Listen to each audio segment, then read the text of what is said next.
Good afternoon, good evening, good zinta, good y'all, whatever it may be where you are. I'm not Sports Cards. Hope you're doing well. Remember to like and subscribe, comment, tell me what you think about what I'm talking about today. This episode is about my experience selling on COMC. I have never sold on COMC before. I bought on COMC for years, and I'd heard many times, why don't you try it? Like I have hundreds of thousands of at least 100,000 cards, probably closing in on 200,000, but most of those are just should be set on fire as kindling. But I have boxes and boxes and boxes of cards that are like $3, $5, $10, $20, and I used to collect sports. That's how I kind of got back into this a few years ago, 4 years ago, and then maybe almost five. And so I thought, hey, let's try it. I've been doing this forever. ComC seems pretty cool, and so I shipped cards in. Let's say I know the exact date. It was September 12th, and as of today, uh, they're still not. I'm trying to. They're not all in there. I just got it dumped. They're supposed to be done today. But I wanted to kind of like go through the process. I'm trying to see here of like what the fee is because I'm pretty sure when I sent the my card in,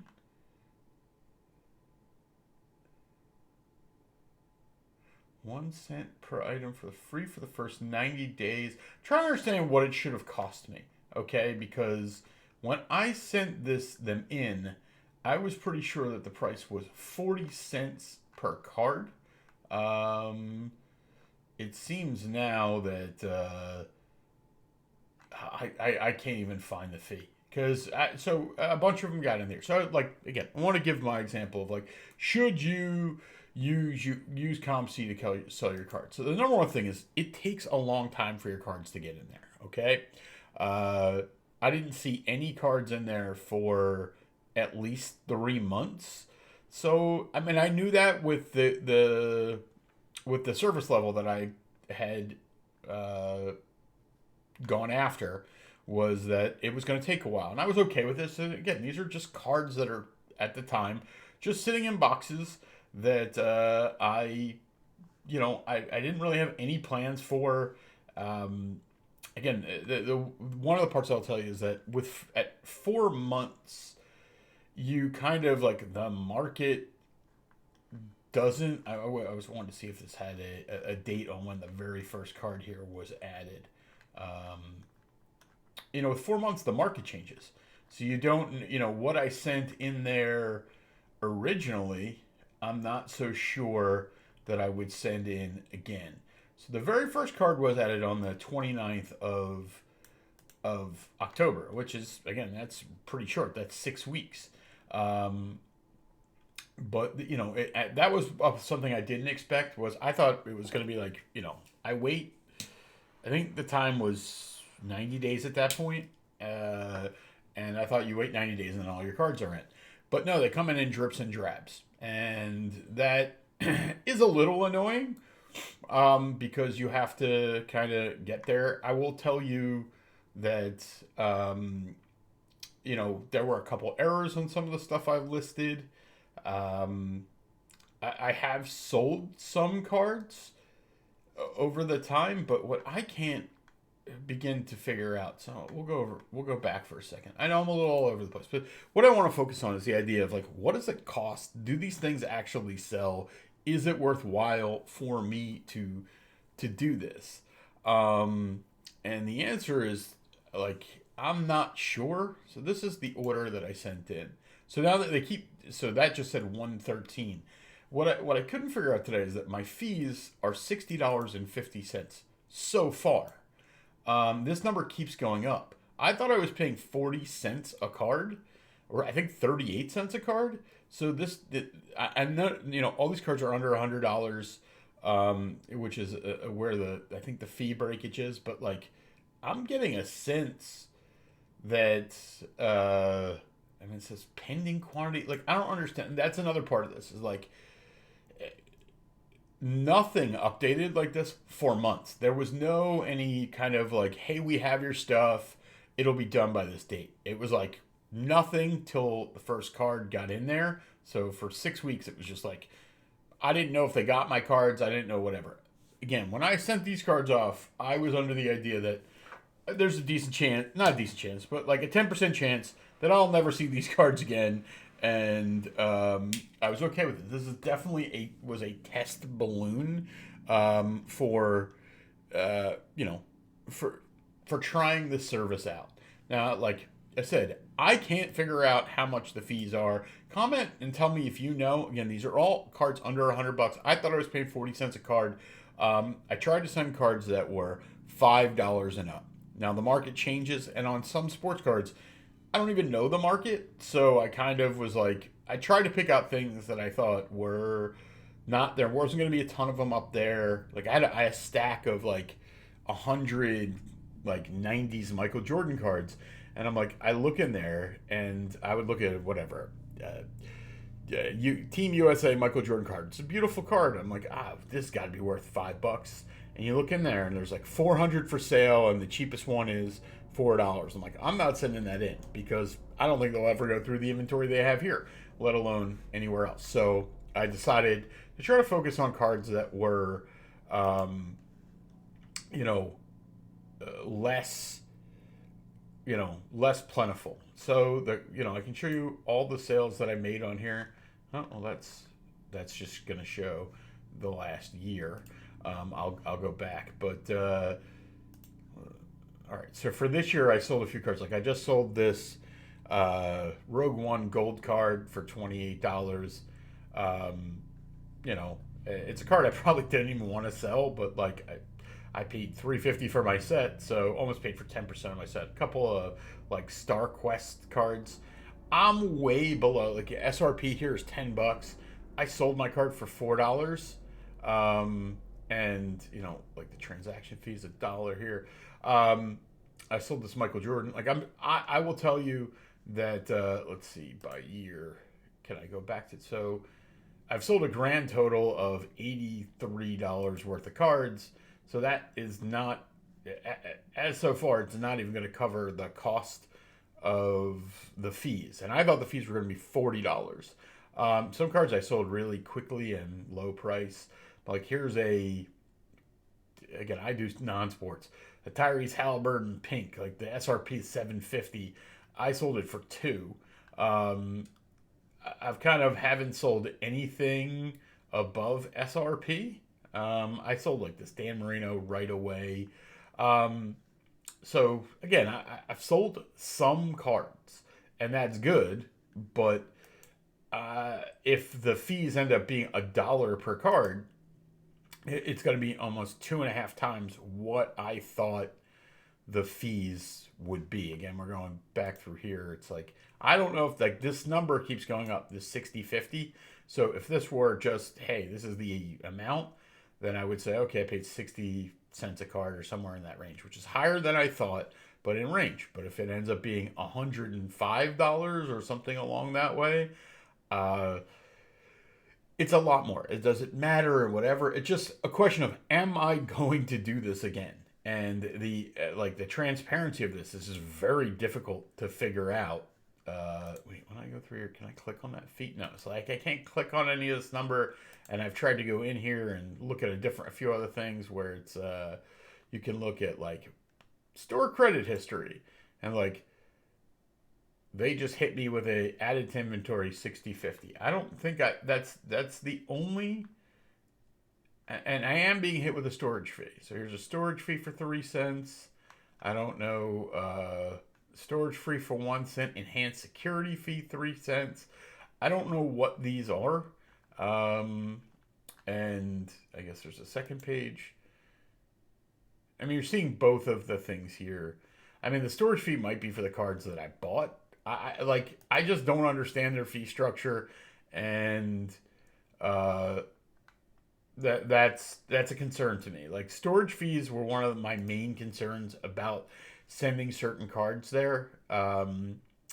I think you get 90 days of free storage, and then after that, it's a penny or 3 pennies. But I don't know if it's per card, or it's like, or what it is. Like, it's just kind of like this. I got screwed on. I ended up paying $2 extra in fees on something because I fat fingered it to be $2,000, and it did ask me twice, and I didn't realize afterwards. And it's like it was supposed to be a $27 card, and then instead I had it at like 2,700.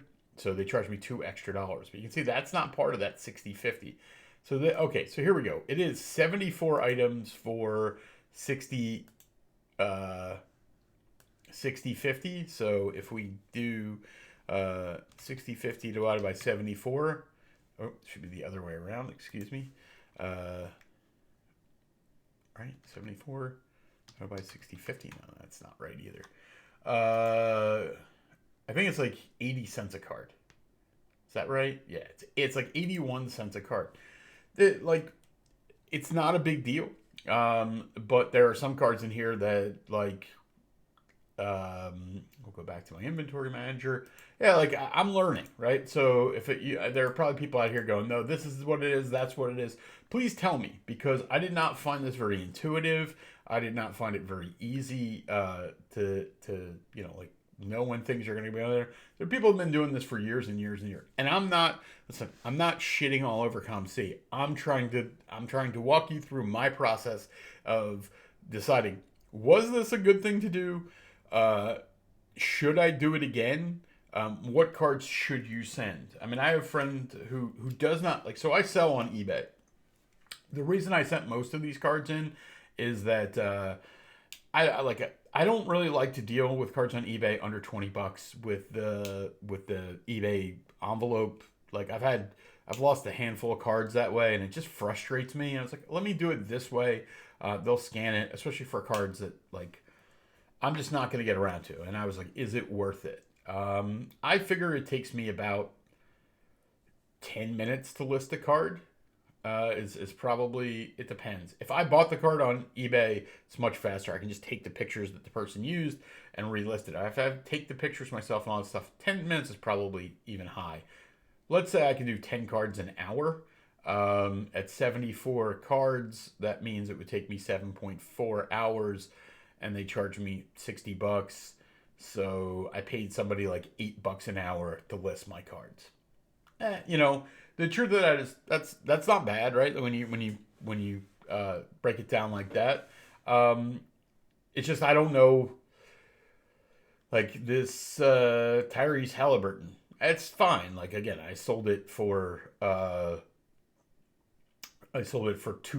but if I paid 80 cents and then you pay fees, like, maybe I made $1 on that, but that's a card that was gonna just be sitting there. And I just wonder on some of the stuff I just wouldn't have been better auctioning it.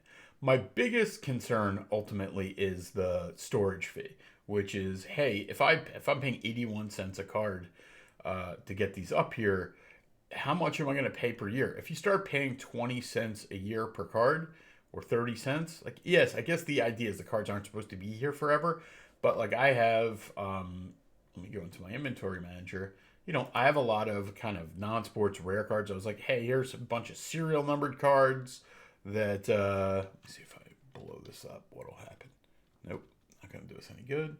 I have some serial numbered cards in here. I have some rare international basketball cards that again, this was the thing where I was just like, I'm just sending these in here. And if, because they're sitting in a drawer. Some of these I did have up for sale on eBay, and I just took them down. I was just like, all right, let them deal with it.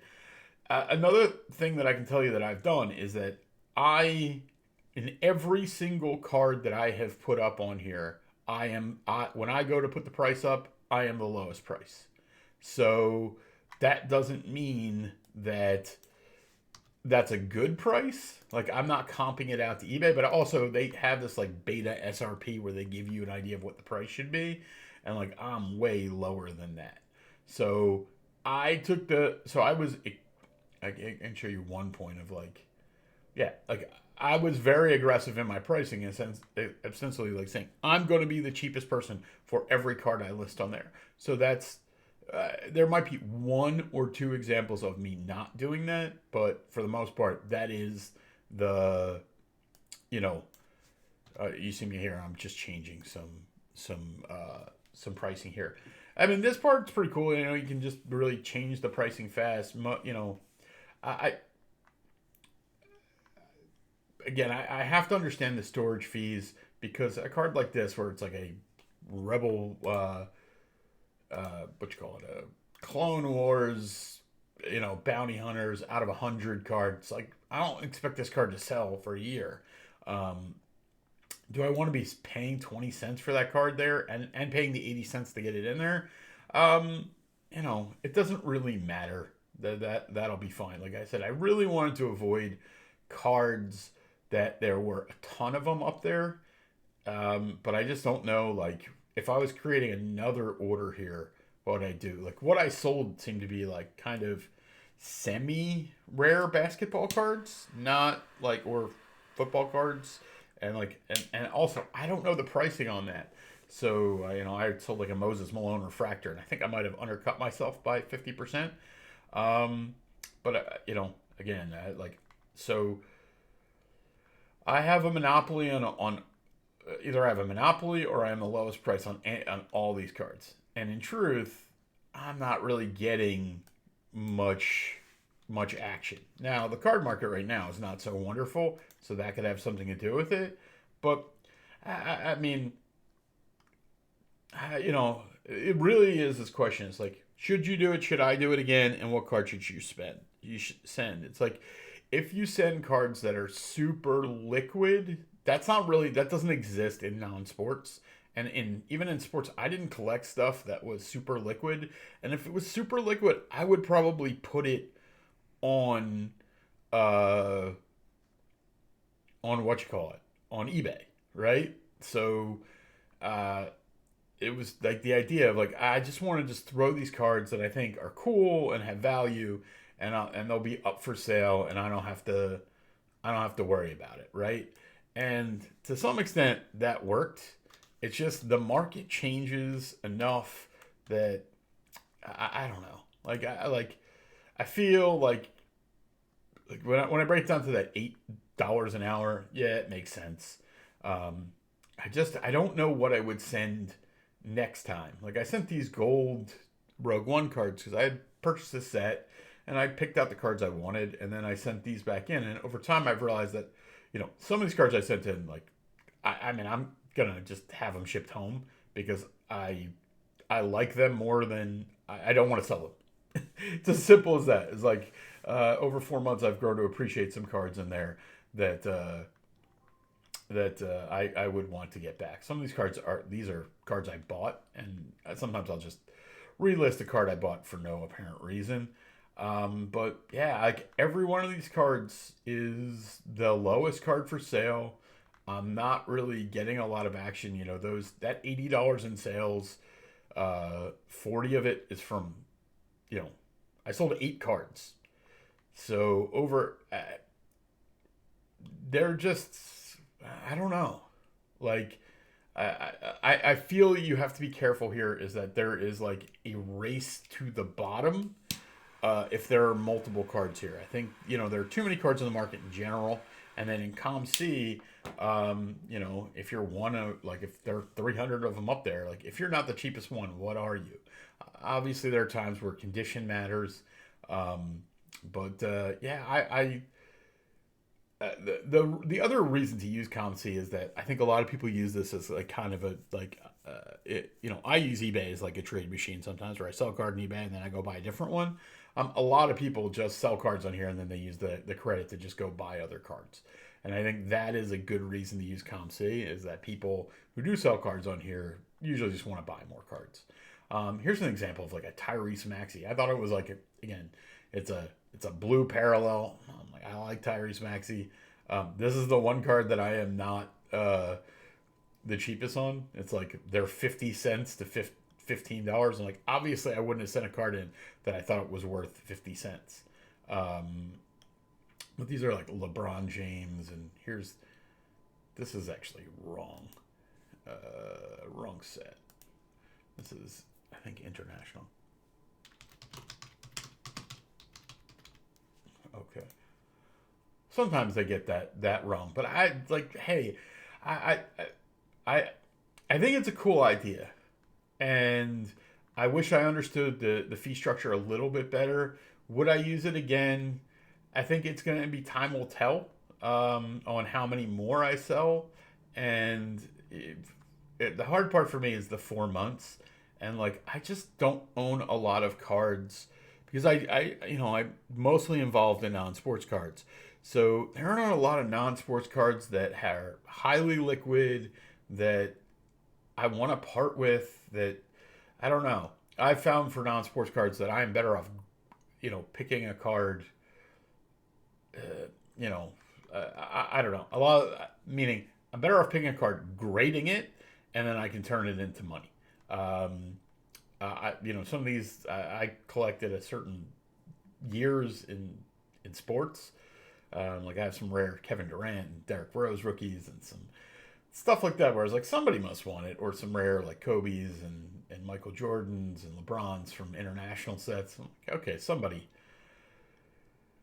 will want these, and I don't know if that turns out to be true, but it's going to take some time.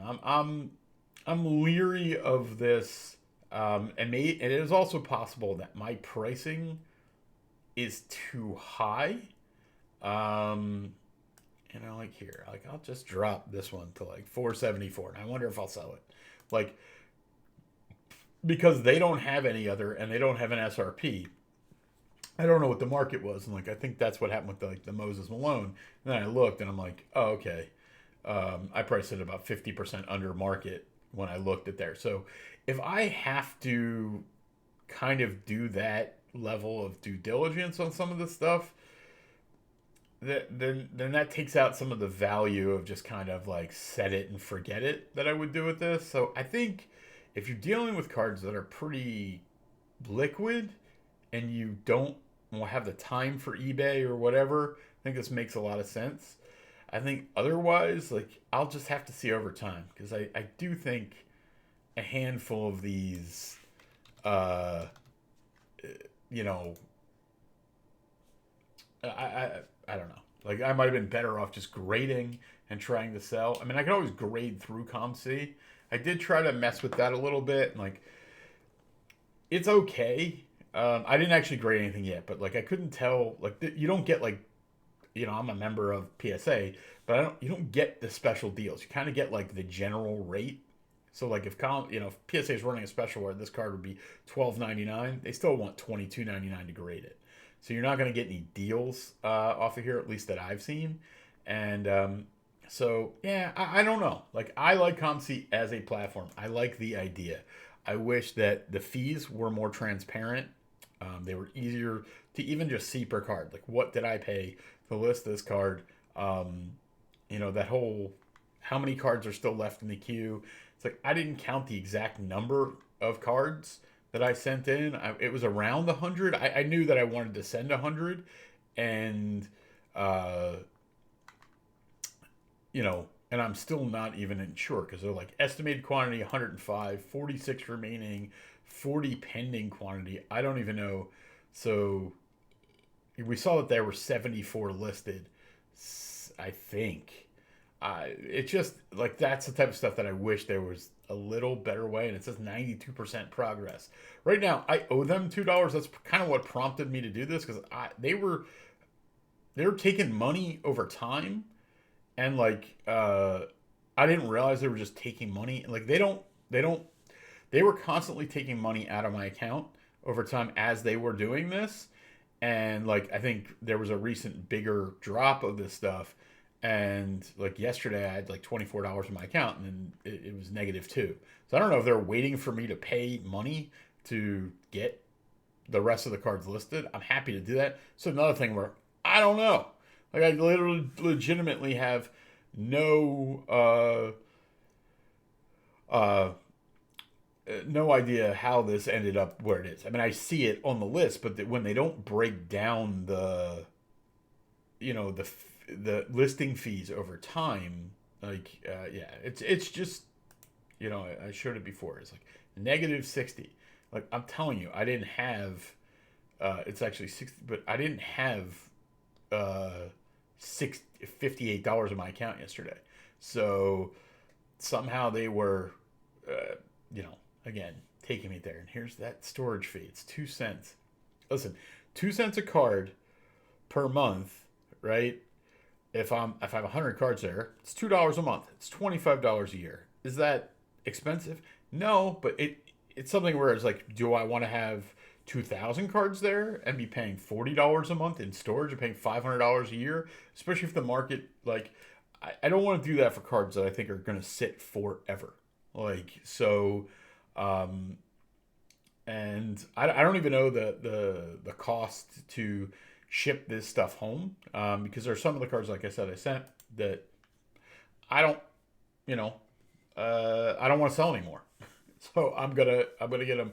I'm gonna get them shipped home, and I don't, obviously I will have paid money to ship it there. By the way, I also spent $6 to ship it to there, so you can throw that on top of whatever other money I paid. Again, these are not staggering figures, but like, this was meant as a test balloon to decide: do I want to send them 2,000 cards and then go there? It's like, the answer to that is, for me, almost assuredly not.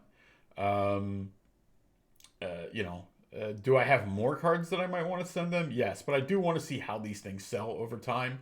If in 60 days I have sold nothing else on here, yeah, I'm probably not going to send anything. But if I'm selling 1, 2 cards a week, yeah, then it would be worth it. If I could churn the entire inventory, I would love to know. So my average card in here is let's just say it's $10. So, and I'm just making that up, but at $10, 100 cards, it's $1,000. I'm gonna have to pay fees on that. Have to pay fees on eBay anyway. Um, so that doesn't matter. But like, again, if I pay $100 to get them there, listed, $100 in fees, and then I'm gonna pay $20 of shipping. At the end of the year, I make $750 back on these cards.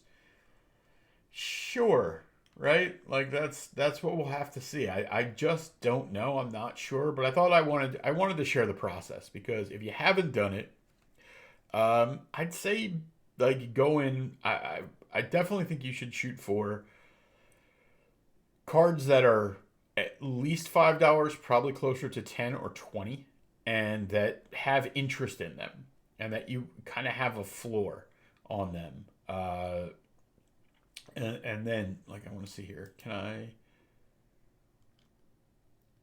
submit for grading, reprocess? Oh, add to shipment. Okay, so I can add it to a shipment, because I'm going to get some of these sent back to me. But yeah, I think that's my thought process. Like, I would give it a solid B minus at this point, but like, that may have a lot to do with the cards that I'm sending in. But that's what matters to me. Is, I have friends who send in graded baseball cards, and they do really well with them. Like, that's great. I would just put that shit on eBay.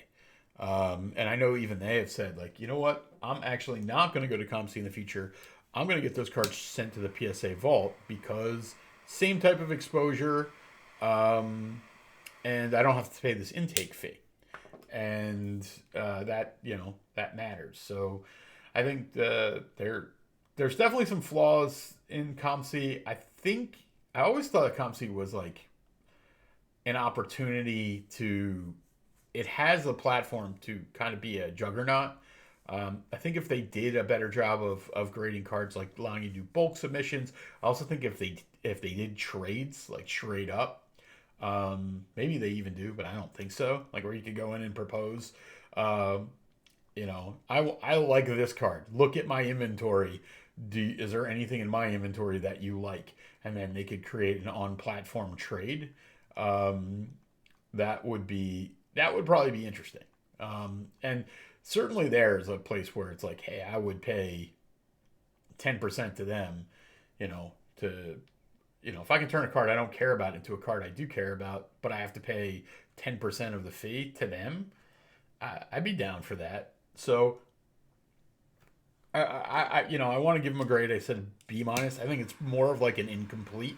It's probably a better way to look at it. But you know, if you use COMC, tell me how I'm doing it wrong. Tell me how it's changed or how it's gotten better or worse, because I really am just. I've also done things here where, like, if I have two of the same card, I list one at a higher price and one at a lower price. I don't know if I should do that. I know listing two is is a bad idea. I mean, two at the same price seems stupid. I always think that if somebody sees one expensive, one cheap, they go, oh, "Okay, cool. There's one for cheap. I'll buy this." But that's just a tactic that I've done on eBay, and I figured on ComC to do the same thing. Uh, that's gonna do it for me. I'm not Sports Cards. Remember, like, subscribe, comment.